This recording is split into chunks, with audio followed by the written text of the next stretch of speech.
everybody. This is the final video in my video installments to lead us up to Taos with just some of the basics that I want you guys to have in mind. We're basically going to be doing some drawing, doing some watercoloring, doing some collaging, and you know, the majority of it is going to be discussed and taken care of out in Taos. But you know, I felt it was important to introduce you to some of the basics as far as I see them. And drawing is a biggie. It's loaded. We've all been told that we are not good drawers, or we've told ourselves that over the years, and that's really not true. It's anyone can learn to be a good drawer, and the trick is just starting, just doing it. I have a total Nike approach. But that can be really daunting, like every creative activity as an adult. So I figured I would show you just a couple of the basics with this little gargoyle here. And I'm using my book. I haven't done much since I did the color samples for you guys because I've been on some other larger projects on bigger paper. But it's fun to be in here today with my book and Mr. Gargoyle, and I'll just kind of show you how I approach. I'm going to use a pen today because we're going to work in grayscale, and I may pull a little bit of ink around with the water to show you how that goes. But the same would apply to using a pencil. But for now we're going to use a pen. I chose this guy because he's technically a white little statue thing, but he's got a lot going on. I mean, if I were to paint him, which I believe I have, there would be purples and greens and all kinds of crazy stuff in there alluding to shadows. But for now, we'll just kind of work in the grayscale. So the first thing you want to start with is kind of the basic shape of this outline. You know, you've got all of this just kind of, if you looked at it, if you took a picture of it flat and then traced it, you would be tracing these outlines. And then to get the idea of space, you then fill that in. And so we're going to start with that. And it doesn't have to be exact. Our first drawings that we'll do out in Taos are going to be called contour drawings. And often a great way to get out of your own way is to do blind contour drawings. Not meaning that you cover your eyes, but that you just don't even bother looking at your paper, which is a really fun thing to do because you would be surprised at how expressive these drawings can be, even if they're not specifically correct, so to speak. So, all right, so we'll start with this guy. I'm going to start across the top of his self, his little, whatever you call it, I don't know. The other thing that you'll learn about me is that once I get drawing, I have a very difficult time talking and drawing at the same time. So you guys will kind of laugh at that, I'm sure, out in Taos. I think I'm going to make this little edge. I'm kind of working with that edge here. Sometimes you have to let the pen find its way. And here's this little cut edge here. And then this is really a straight line. It's got some contour here, which I can kind of allude to. But basically, he is a block. And so I'm starting with a block. And then I'm just going to keep my pen on this paper just to keep it contouring, and I'm going to just begin looking for shapes. Well, I just picked up my pen, but I'll start back there. I'm going to start looking at these broader shapes, like right in here with his horns, and I'll kind of try to explain what I'm doing, but this is a large shape. This here is a large shape. This here, this whole broken side is its own shape. And then with value and shading, we will get the contour, but right now we're working with the flatness of it. So I'm going to notice that he has this little triangular shape here, and then he's got his little horns.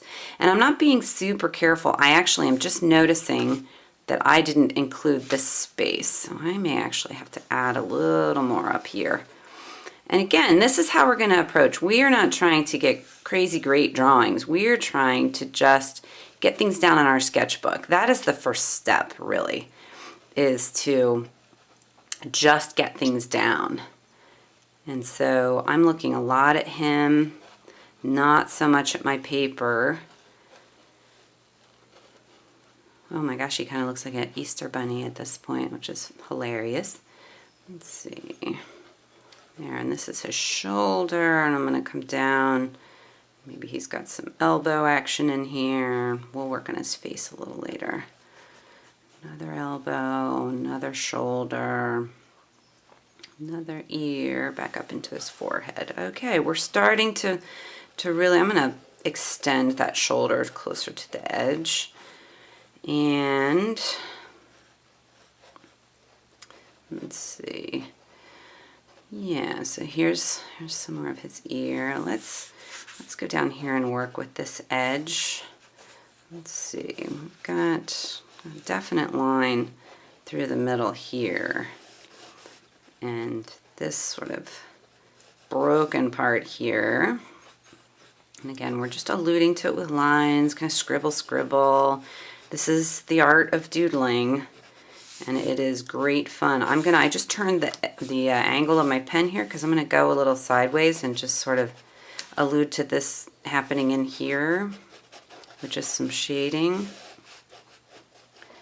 Sometimes you just have to let the pen find the contour of the object.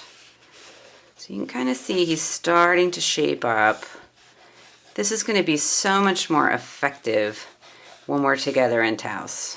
I've really struggled with this particular video and how to do the teaching part of it and not have it be a complete disaster. It's much easier to show watercolors than it is to show drawing.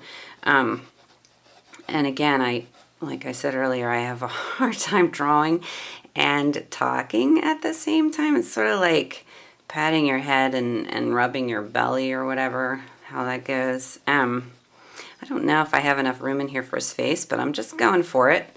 We'll figure it out. His eyeballs are kind of in here. He's got this lovely nose.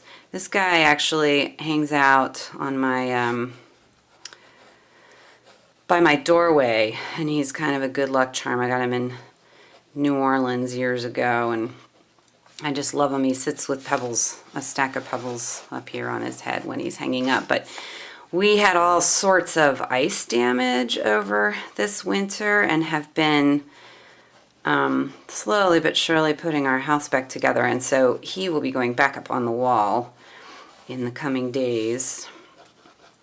So I'm noticing that this is a curved space here, so I'm just going to allude to that curve with some contour lines here. And we'll go back in and get these real dark shapes later, more and more. So he still looks like a rabbit, which is bugging me. But we'll fill him in with some hints of the horned nature of his being, because he's one of those little gargoyles from a building.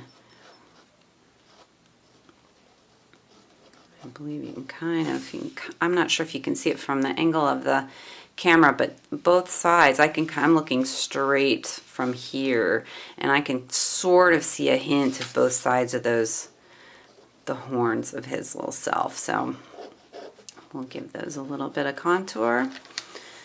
And I really love these little marks that make his wings. So we'll just kind of look at that in a minute. This line here sort of juts into our space and delineates where the wing might begin to turn and have its marks. So if I am not making any sense, I apologize. I tend to talk crazy when I'm drawing, but hopefully you can kind of get the sense of what we're doing here. So we've got it kind of laid out as to what I just sort of made his hand a little thinner because I had it too thick. And that's the beauty of starting out with some lines, but not super thick lines. Drawings change, especially in pencil or watercolor. I think that there's this idea among people who view art but haven't necessarily made it, that it just happens. And that's not the case. Like any project that you do, it grows over a course of time. I might start a fully rendered drawing and it doesn't even look close to the sketch I may have started with. Drawings sometimes tell you what they need. If any of you are writers, It's the same as writing, because sometimes you just have to get started writing and you don't even know half of what you're writing. But eventually the characters in your book will tell you what they need. And drawing is very, very similar to this, in that I'm going to add a little bit of just spaciousness here. So anyway, yeah, so this gargoyle is a character in his own little book, and he's going to tell me what he needs. Now there's quite a bit of shadow happening under here, and I'm going to allude to that. And we'll talk more about shadows, but if I don't give him any shadows around himself, he's going to look pretty flat on the page, and we certainly don't want that. We want him to be anchored in space, really, is how I think of it. And so we do that by giving him some shading in the actual space that he occupies. So again, you can make that even more so. The light is tricky in here. It's so sunny today. I had to move operations over to this side of the desk, and it's great, except I've got these wild shadows happening with my hands, so hopefully that's not too distracting. We'll see when I'm editing. This part here kind of curves in, and so there is definitely some shading happening in there, butting up against where his wing is. So, because this sort of dips down into space, as does this. This is a pretty deeply shadowed area. And so as you draw, you're going to notice things that you didn't notice before, and we've got a lot of places we can practice that. There's at Mabel's, there is a set of birdhouses that are just gorgeous, and they are so great for that aha moment of drawing where you thought you were seeing the birdhouses in the way that your eye saw them, but actually you were seeing them in the way that your brain tells you they are to be seen. So drawing is really about seeing what's in front of you. We are so driven by visual symbols that we go through the world and simply cannot take in all the actual visual information that we're confronted with. So our brains have given us symbols such as this is what a house looks like, or this is what a car looks like. And at first we approach drawing with that very notion of what a thing might actually be. When in reality, each thing is its own thing, if that makes any sense. If you're drawing, say for example, a pine cone or a leaf or some other sort of bit of natural detritus laying around, when you go to draw that leaf is the only one of its kind. Sure, there's a gajillion oak leaves in the world and a million pine cones and whatever, but each pine cone is different from the next. They're like snowflakes. You won't find the two that exactly match. They might be close, but when you go to draw them, you will see the differences. And so it's all about spending time with that one thing in that one space at this one time. And it's a real relationship. I really love the writing and artwork of Frederick Frank. I'll bring a couple of his books out to Taos in case you guys want to borrow it for evening reading. And I just love his philosophy about drawing and about seeing and about really spending time with an object, especially natural objects, which we'll be doing out in Taos.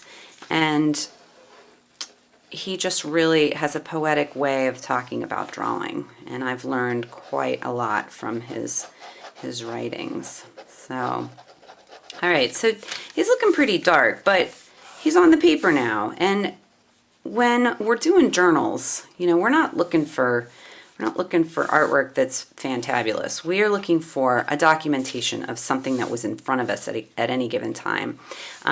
This, I think, is approximately a 5 to 10 minute doodle. You could even stop right there. And 10 years from now, you would remember, hey, I made this gargoyle drawing and I did it for my video for Taos way back in 2014, etc., etc., etc. So you can remember by doodling something onto your page, and then you can put writing around it. You can add paint, you can add collage. If you hate it, you can collage over it. I mean, that's the beauty of these books, that some of them are not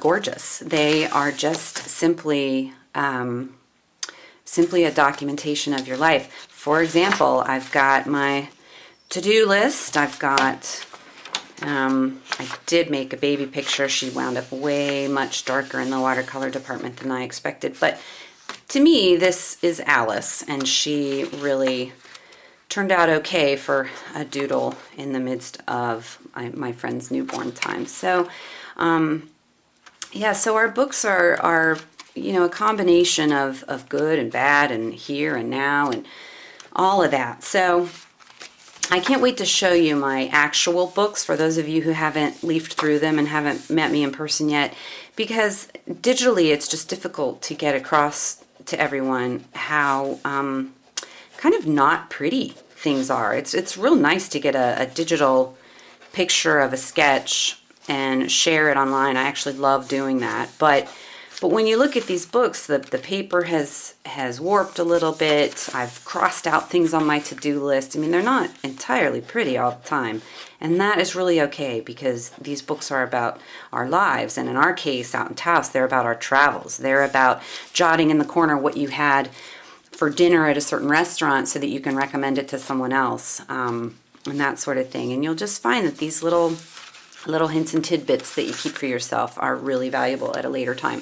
I'm going to grab some water and a paintbrush, and I'll be right back. Okay, so I've gotten a little thing of water, and just to show you that this is those Uniball pens, the Vision Elite that I was telling you about. If I wanted to maybe watercolor over this drawing, I might have used either pencil or the Micron pens because they don't run. But for this example, I wanted to show you how you could do a sort of quick and dirty value. Oh, that paintbrush needed to be loosened up a little bit. You can just sort of liquefy your drawing. So I'm looking at this guy in some of his more shaded areas and just really sort of getting a hint of darkness in here. And I'm going to rinse off. Your brush will pick up a lot of that ink, so you don't want to go super dark, but yeah, around in there. Again, just kind of softening him up a little bit. I really love the color of this ink when it is liquid. It's like a warm, almost a brownish color to it, which is really lovely. You'll notice I've shaded his arm a little bit. There's a really lovely highlight bright spot in here, which I have found with the brush. So that's a lot of fun.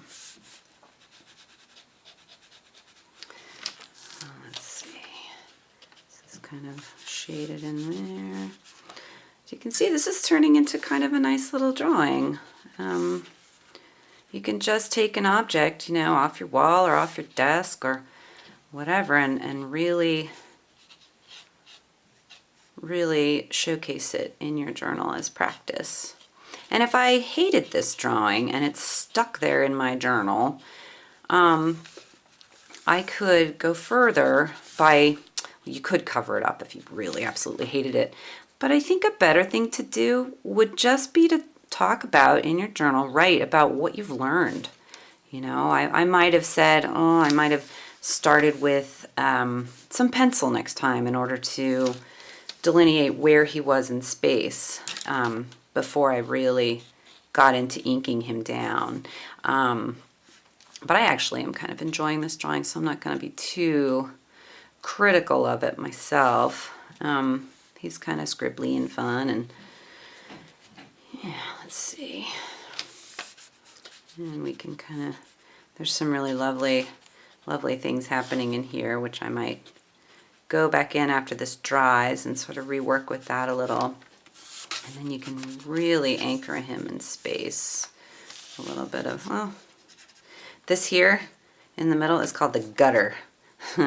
And when you're planning out your page spreads eventually, you want to consider the gutter. I learned that term as I've been trying to put together some things for a potential children's book one day, and as I've learned about illustrating and publishing and everything, you really have to watch what happens in the middle. And I realized I've already been doing that as I've been doing these journals all these years. So that's kind of a good skill to have, is to realize what the middle does. But that's, again, something we'll cover in Taos.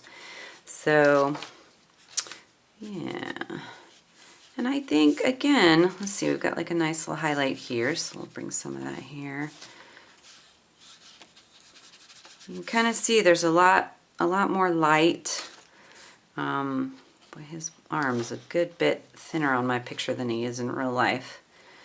Sorry, guy. You're more of a wimpy gargoyle in my picture than you are in real life. But, oh well, I'm sure he'll forgive me and still give me good luck.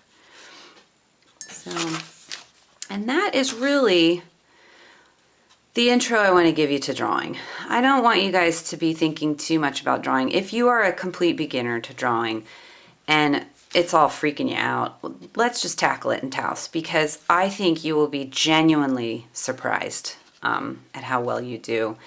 If you are not new to drawing, but you're looking for a new approach, we're also going to do that together out in Taos. I'll tell you, those birdhouses have tripped up many an artist who already knows how to draw, but needs some help with seeing things in front of them as they truly are. So we will do that. And yeah, so thanks for listening to these videos and watching them, and for your feedback on the blog.